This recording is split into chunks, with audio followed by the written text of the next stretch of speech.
जी hello दोस्तों, मैं हूं कंवर शीमा और मेरे साथ हैं मेजर जनरल डॉक्टर रजान कोचार साहब। जल साहब, सबसे पहले तो आपके वक्त का बहुत शुक्रिया sir. Thank you, Dr. Chima Saab. Always a pleasure to do a program with you. Thank you sir very much. जल साहब, ये बताइएगा कि कल परसों अमेरिका के अंदर एक कॉन्फ्रेंस हुई, वहाँ पे इंडिया और अमेरिका ताल्लुकात पे बहस हुई हडसन इंस्टीट्यूट पे। वहाँ पे राम माधव साहब ने एक बात की कि हम तो अमेरिका के कहने पे रशिया से तेल भी नहीं लिया, ईरान से भी तेल नहीं लिया, बल्कि इसमें मैं एक चीज और ऐड कर लेता हूँ, चाबहार पोर्ट पे भी इन्वेस्टमेंट बंद कर दी। इस इंडिया का जो बजट आया उस पे इंडिया ने कोई पैसा उसके लिए ईयर मार्क नहीं किया हुआ था, और वो कहते हैं हम पे आपने टैरिफ भी लगा दिए हैं। तो जल साहब, what do you make of this?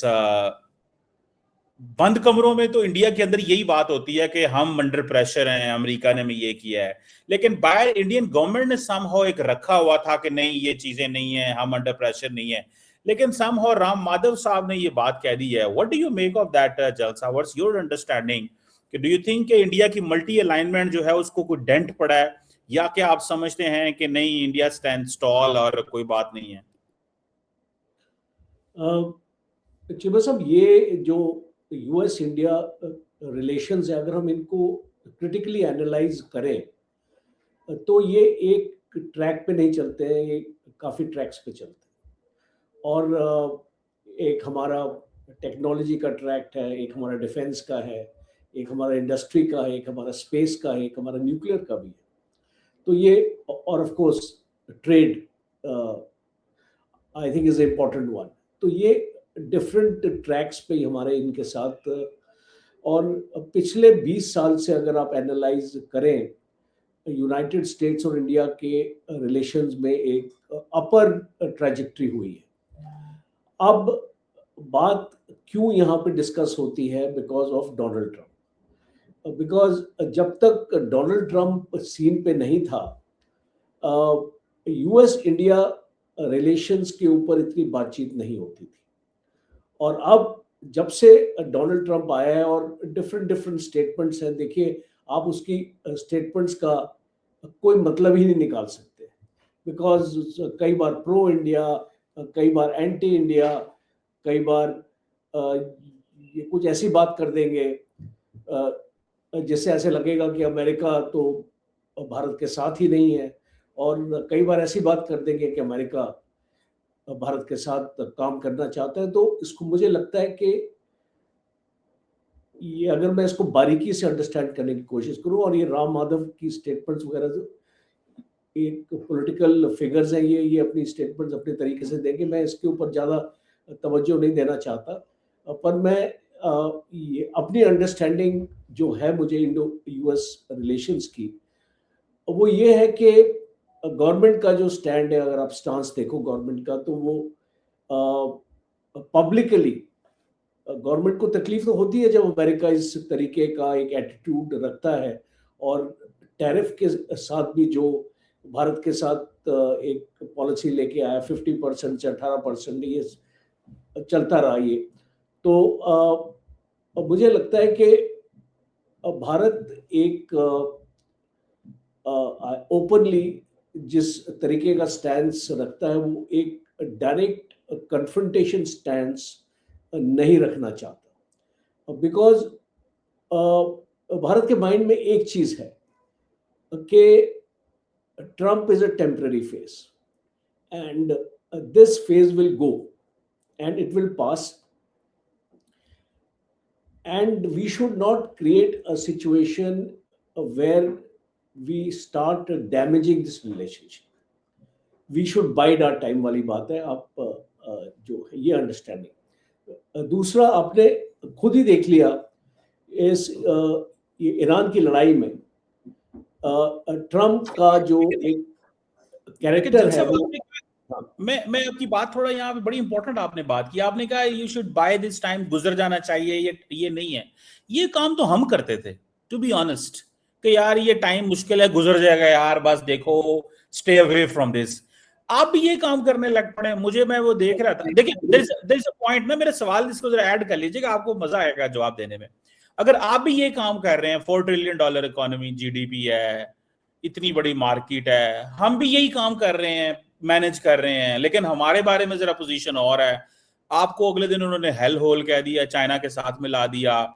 वो अगले दिन एक मैं देख रहा था, एक next I think presidential candidate है, वो उसकी एक वीडियो थी, वो कह रहा था कि India was a 30 years project, by partisan support थी, ट्रंप ने उठा के उनको इधर कर दिया है।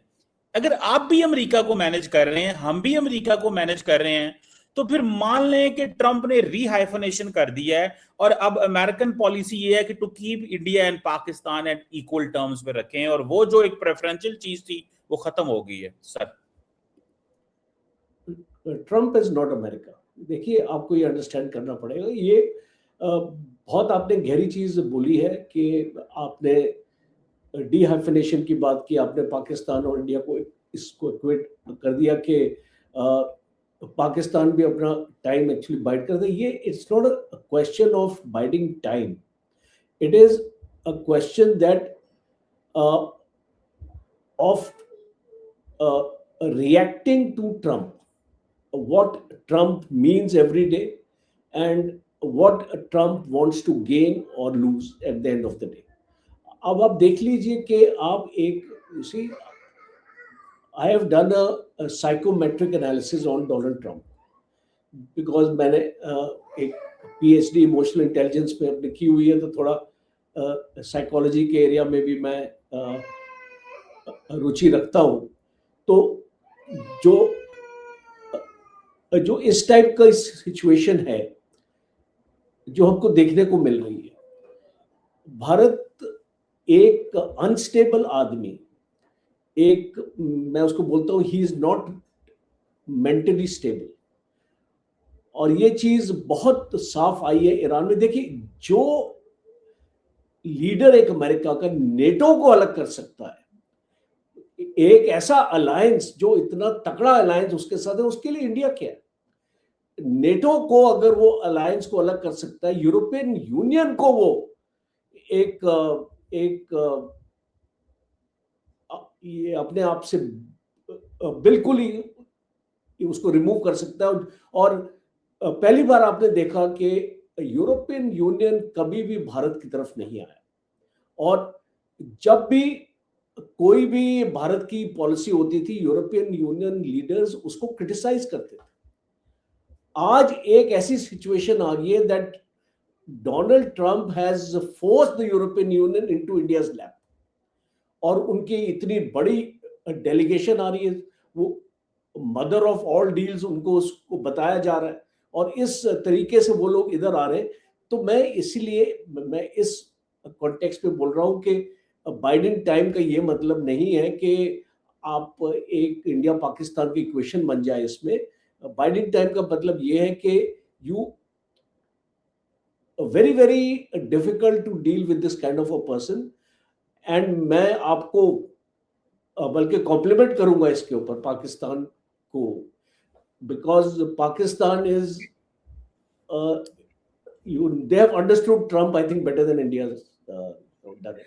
लेकिन उसकी जैसे उसकी वजह हो सकती है, उसकी वजह हो सकती है कि आप अपने उस 20 साल वाले प्रोग्राम में बैठे हुए थे, आएगा अमेरिकी सदर, वैसे ही बल्ले बल्ले शावा शावा होगी जनाब, वो क्या था, हाउडी मोडी होगा, नमस्ते ट्रंप होगा, ट्रंप की पूजा होगी, वही करेंगे हम, और मतलब आप भी वही काम कर रहे थे पहले, बड़ा कुछ आपने किया उसको, ठीक है, मतलब गवर्नमेंट लेवल पे था, सोसाइटी लेवल पे भी था।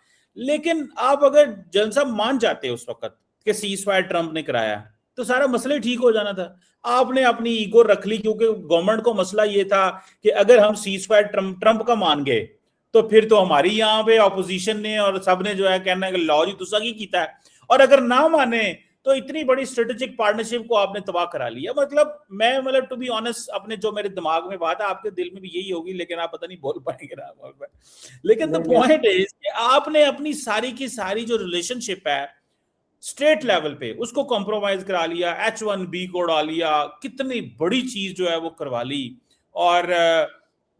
और पता भी नहीं लगना था। आप भी कह देते जनाब बिल्कुल ह्यूमैनिटी के लिए बहुत अच्छी चीज हुई है, ये इंसानियत का लिए है, हम तो पहले पाकिस्तान को कह रहे थे ये है, लेकिन क्योंकि मोदी साहब की ईगो ऊपर थी, पाकिस्तान पे हमले करने थे, मारना था, ये था वो था, तो आप उस वो election trap, electoral trap, society के सामने जो गवर्नमेंट की बात कर रहा हूं, ये आ गए तो आप भी मान जाते, हम तो मान गए, हमें हमें ये था हमने इसको हासिल करना है, असा कर लिया। और मेरा ख्याल है जितना बेहतर पाकिस्तान ने ट्रंप को समझा है, दुनिया के 192 मुल्कों में किसी ने भी नहीं अभी तक समझा हुआ।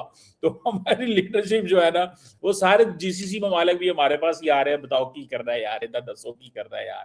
तो मतलब आपको नहीं लगता गलती मोदी साहब ने? No, whatever you said has a lot of meaning because इसको अगर possibly मैं अपना पर्सपेक्टिव अपना दे सकता हूँ, गवर्नमेंट का पर्सपेक्टिव मैं नहीं दे सकता। अभी इसको मोदी ने क्यों नहीं किया, उसको करना चाहिए था। देखिए आपने if you have watched my earlier programs, I have also spoken on this that uh, uh,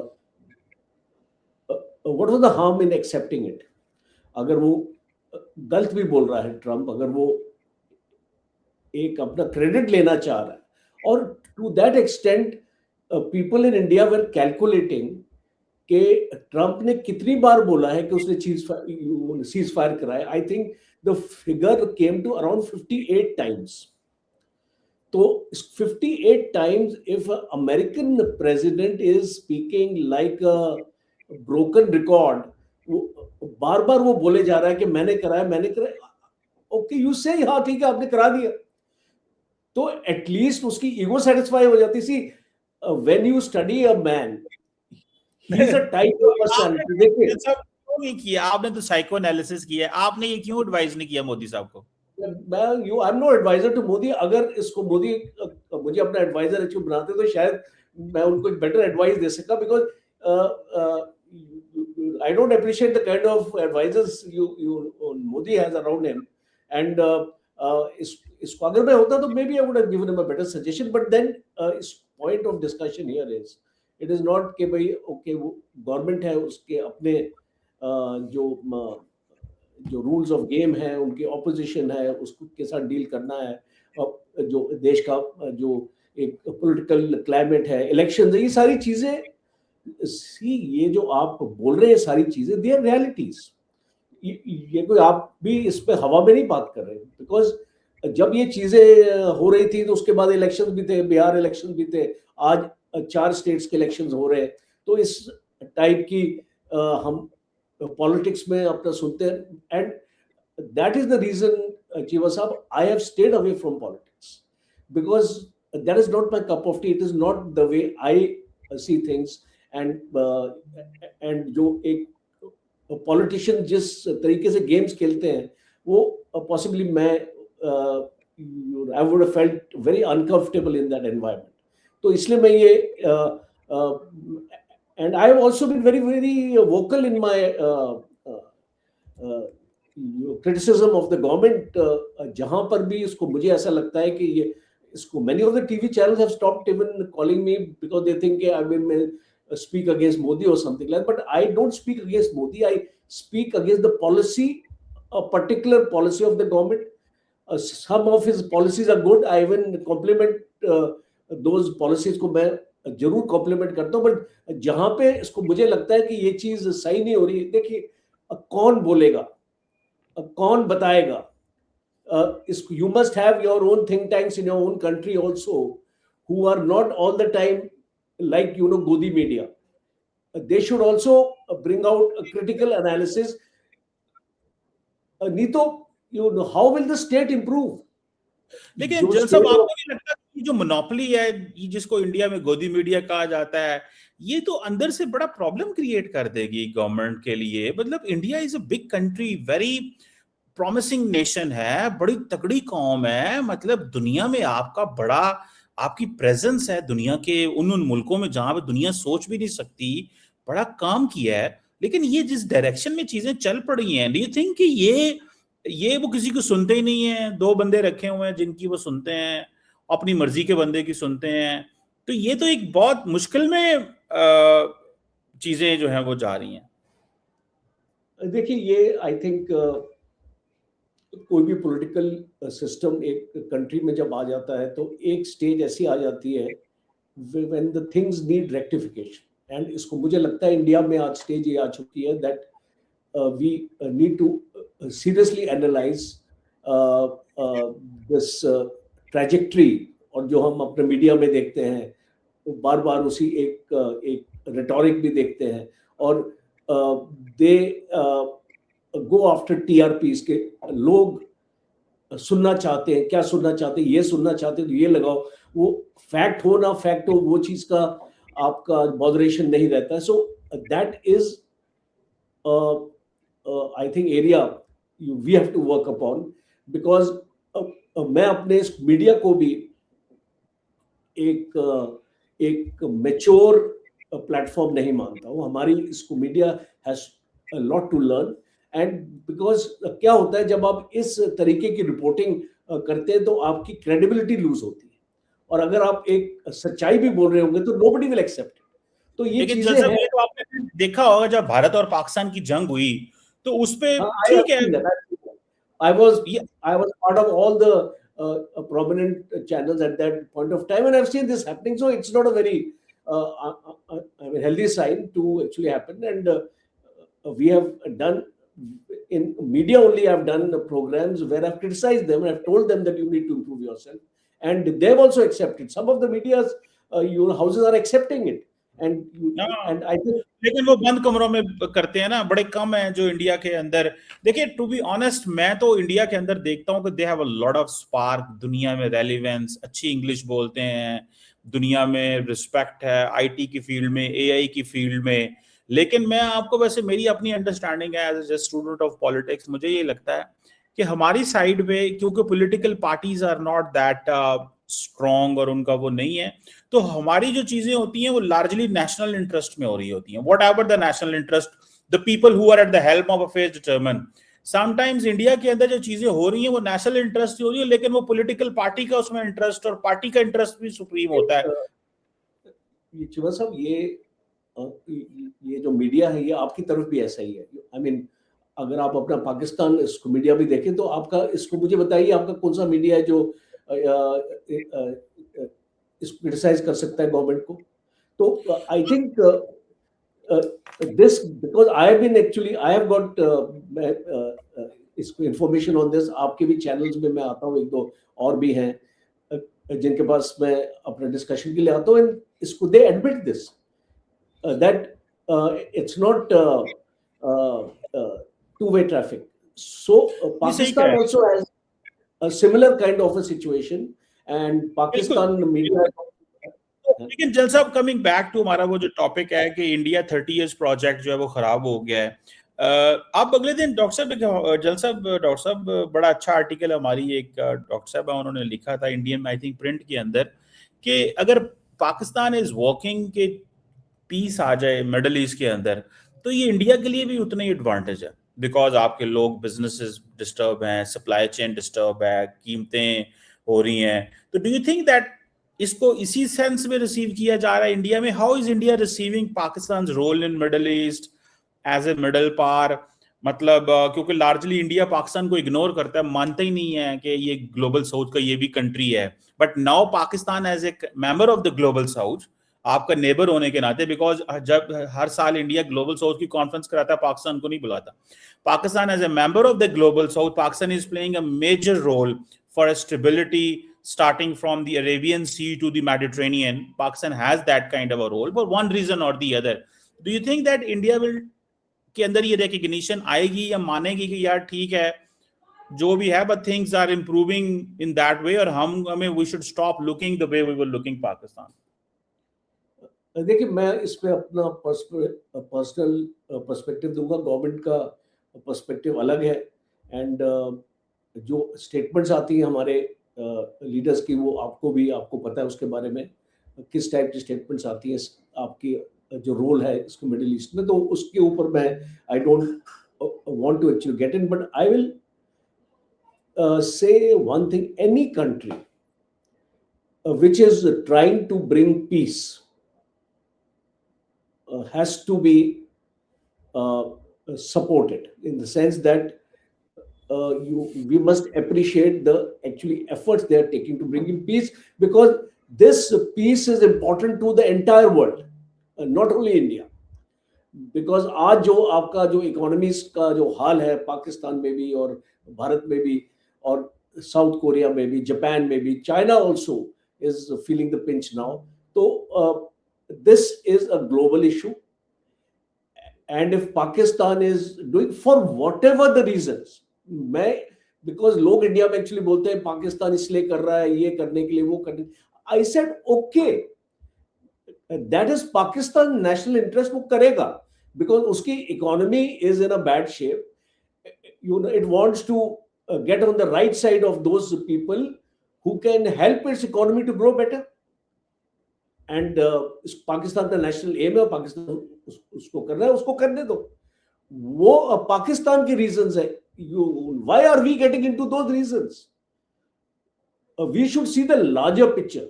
और जो लार्जर पिक्चर इसको मेरी एक्चुअली तरफ से ये है कि अगर पाकिस्तान सक्सेसफुल हो जाता है इसमें, बिकॉज अभी भी there is a slip between the cup and the lip जैसे बोलते हैं, तो things are not you know working out as of now, but they will work out. मुझे ऐसे इसको this is my analysis because everybody is trying a very hard bargain, और because ultimately negotiations में क्या होता है, यही तो होता है. because इसको मसले ऐसे कॉम्प्लेक्स हैं कि उनको आप एक या दो दिन में, एक या दो तीन मीटिंग्स में नहीं खत्म कर पाएंगे. As a matter of fact, Trump may go back without agreement also, because that is also a possibility. And he will declare that, see, I tried to make peace with Tehran, but they didn't agree, and I think I have devastated Iran how much I could, and I won the war, so I'm going back. Because Trump की जो internal जो information जो मिल रही है जहाँ से, और जो यूएस के कुछ उसको लोग हैं जो मैं जानता हूं, उनसे बातचीत होती है, that Trump is not going to restart this war. छोटी मोटी चीजें आपके स्ट्रेट ऑफ हॉर्मुज में होती रहेंगी. एक शिप को मार दिया ईरान ने, एक शिप के ऊपर फायर कर दिया, वो चाहे इंडिया की हो चाहे यूएस की हो, कोई उसको फर्क नहीं पड़ता है. So the point here is that it is a situation which Pakistan has to delicately handle, because it's not an easy situation to resolve. And at the end of the day, इसको मेरा ये मानना है कि अगर Pakistan fail भी हो जाता है, उसी सक्सेस होगा तो सबके लिए अच्छी बात है. फेल भी हो जाता है तो I would go to one extra mile and I would say that well tried. Because these things are not very very easy to accomplish.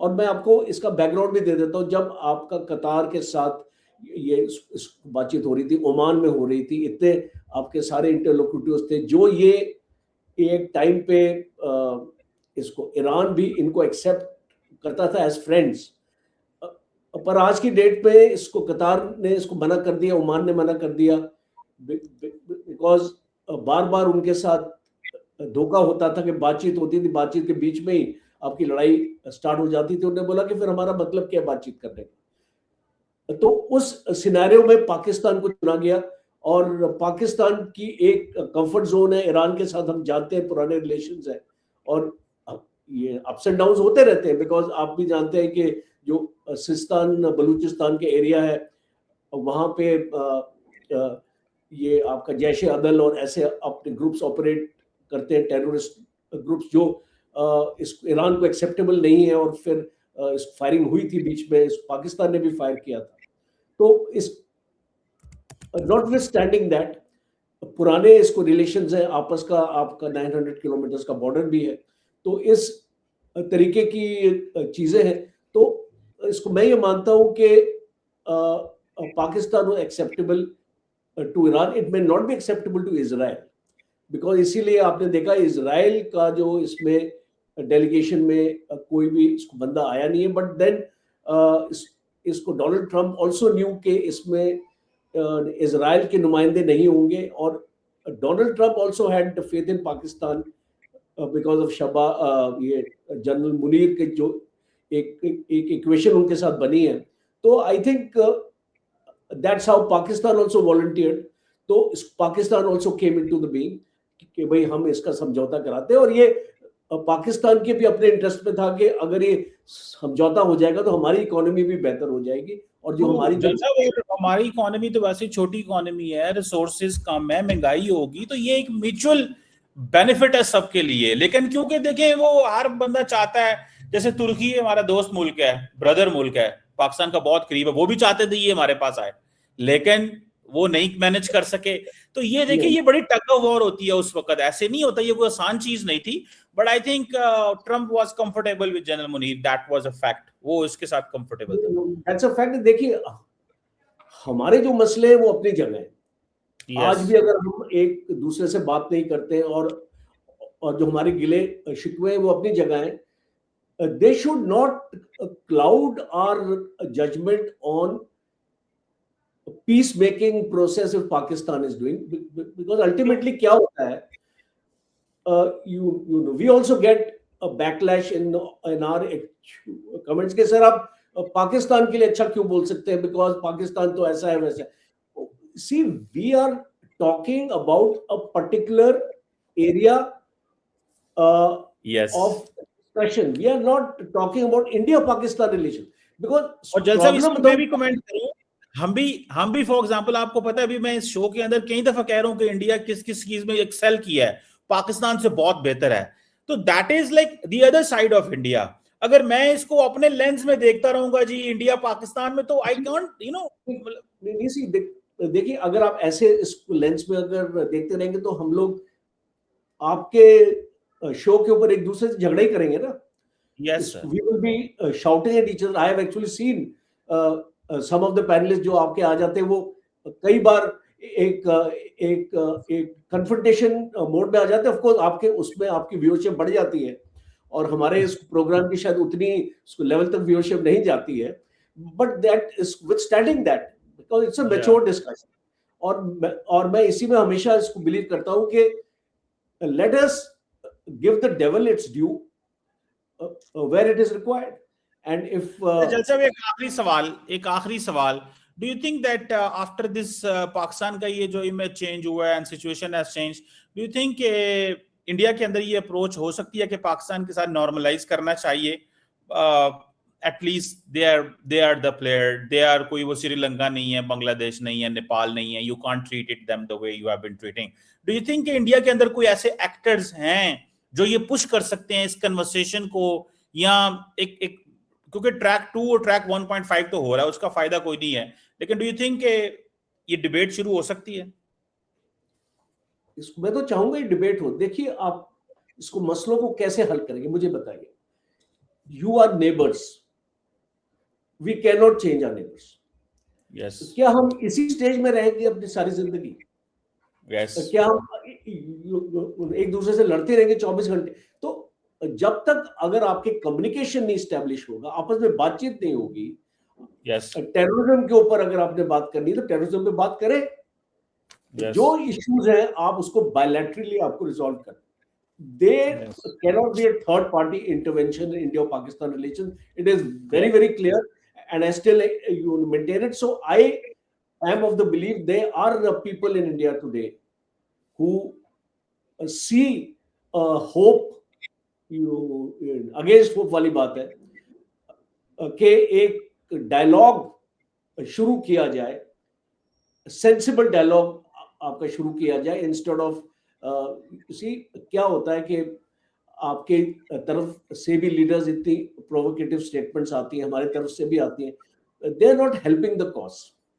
Because जब तक एक इस भरोसा नहीं होगा एक दूसरे में और इस बातचीत नहीं होगी, दे स्टार्ट कोटिंग वाजपेयी गए थे तो उसके बाद कारगिल हो गया, ये चीज हो गई, वो चीज हो गया। वो पुरानी जो आपकी हिस्ट्री है, it can not be written off because it brings us to certain amount of realization that here is a country which cannot be trusted. तो अगर हमको आगे इसको बढ़ना है तो वो कहीं ना कहीं पे वो जो हमारा सिंड्रोम है और जो हमारी सोच है उसको हमको बदली करना पड़ेगा। Yes, I know it's a very difficult task, but ये शुरुआत तो की जा सकती है।